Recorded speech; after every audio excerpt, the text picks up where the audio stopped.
जय श्री श्याम। एक बार की बात है कि एक राजा अपनी प्रजा की परीक्षा लेने की सोचता है, जिसके लिए वो अपने राज्य के मुख्य रास्ते पर एक बड़ा सा पत्थर रख देता है। वो पत्थर के नीचे सोने के मोहरों की थैली रख देता है। पत्थर को रास्ते में रखने के बाद वो चुप कर देखने लगता है कि कौन इस पत्थर को हटाता है। कुछ देर बाद कुछ लोग वहाँ पर आते हैं और रास्ते में उस बड़े पत्थर को देखकर अपना रास्ता बदल लेते हैं।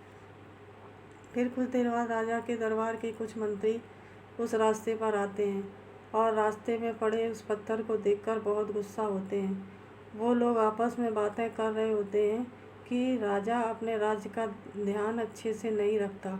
उसके राज्य के रास्ते में इतने बड़े बड़े पत्थर हैं। उनकी सारी बातें राजा छुपकर सुन रहा होता है। वो मंत्री भी बिना पत्थर को हटाए वहाँ से चले जाते हैं। फिर कुछ देर बाद वहाँ एक सब्जी वाला आता है, जिसके पास सब्जियाँ होती हैं।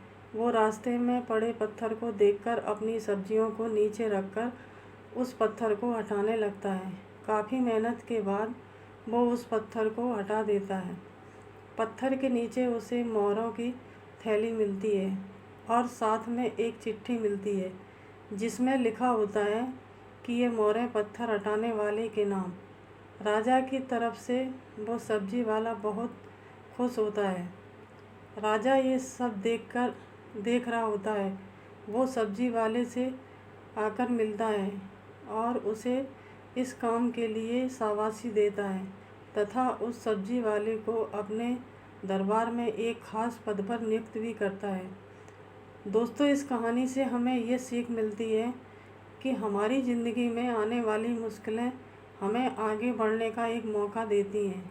इसलिए हमें उनसे घबराना नहीं चाहिए और उनका सामना करना चाहिए। तभी हम अपनी ज़िंदगी में सफल बन पाएंगे। जय हिंद।